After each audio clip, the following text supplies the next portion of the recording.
जय जय श्री राम मित्रों, भक्ति राम ज्ञान चैनल पे आपका स्वागत है। एक पुराने घर में एक डॉक्टर रहता था। वह घर के सामने अपना क्लिनिक चलाता था और पीछे के इलाके में रहता था। उसकी पत्नी की आदत थी, क्लिनिक खोलने से पहले उसे दिन रात जागने के लिए चीजों की जरूरत होती है। वे कागज पर चीजें लिखते थे।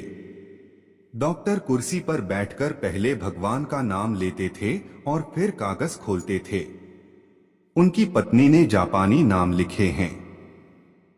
वे उसका आदर करते थे और फिर उसका हिसाब लगाते थे और फिर परमेश्वर से प्रार्थना करते थे, हे परमेश्वर, मैं तेरी भक्ति को त्याग कर केवल तेरी आज्ञा के अनुसार संसार को कर रहा हूं। डॉक्टरों ने कभी किसी बीमार व्यक्ति से मुंह से भीख नहीं मांगी।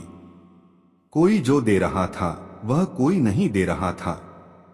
लेकिन एक बात पक्की थी कि उस दिन का सामान खरीदने का पैसा इतना पूरा हो गया कि उसके बाद उन्होंने किसी से दवा का पैसा नहीं लिया। फिर मरीज कितना भी अमीर क्यों न हो, एक दिन वेटर ने अपना क्लिनिक खोला। कुर्सी पर आकर बैठ गया। कागज पर लिखे सामान का हिसाब देने के लिए खोला गया कागज भगवान को याद करते हुए वे कागज को घूरते रहे। एक बार उसका मन भटक गया। उनकी आंखों के सामने अंधेरा छा गया, लेकिन वह खुद को ठीक कर लिया। चावल, चीनी, दाल बाद में उनकी पत्नी ने लिखी। लड़की की शादी की तारीख नजदीक है। मैंने शादी के लिए उसके सामान के बारे में कुछ बार सोचा। दैनिक आपूर्ति की गणना की बाद में शादी का सामान देखा गया। उससे पहले लिखा था, यह काम परमेश्वर का काम है, भगवान उसे देखेंगे। अस्पताल में आए 2-4 बीमार, उन्हें मेडिकल दवाइयां दी गईं। इसी बीच एक बड़ी कार अस्पताल के सामने आकर रुकी। डॉक्टर ने ज्यादा ध्यान नहीं दिया, क्योंकि ऐसे बहुत से महान लोग उनके पास आ रहे थे। दोनों बीमार की दवा लेकर चले गए। साहब, जो उस कार से घूंट पी रहे थे, बाहर आकर बेंच पर सलामी देते हुए बैठ गए। वैद्य ने कहा, अगर आप अपने लिए दवा लेना चाहते हैं तो आपको ऊपर आकर बैठना चाहिए, तो मैं तुम्हारी नब्ज देख सकता हूं। अन्यथा यदि आप किसी के लिए दवा लेना चाहते हैं तो उसकी बीमारी का वर्णन करें।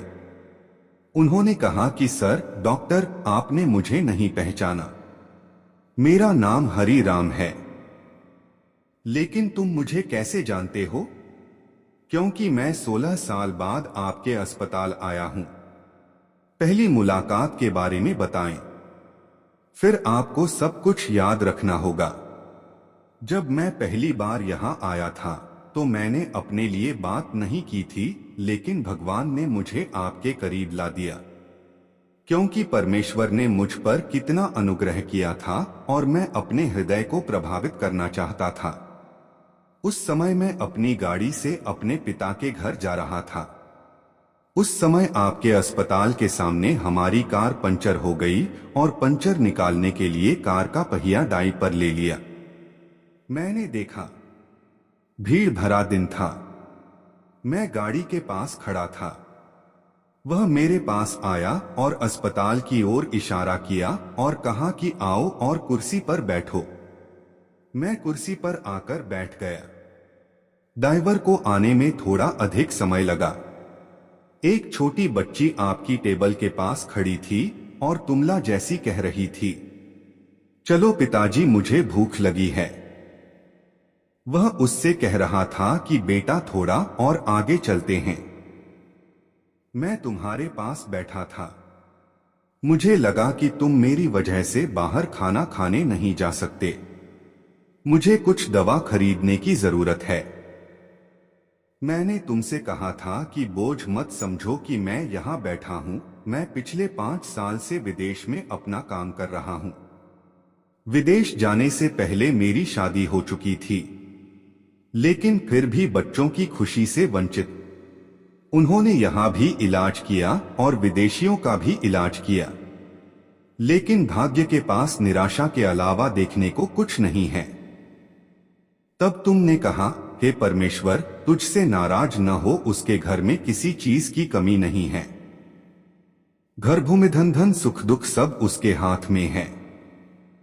यह किसी चिकित्सक या चिकित्सक के हाथ में नहीं है और न ही किस दवा में। जो कुछ भी होने वाला है वह भगवान के आदेश से किया जाता है।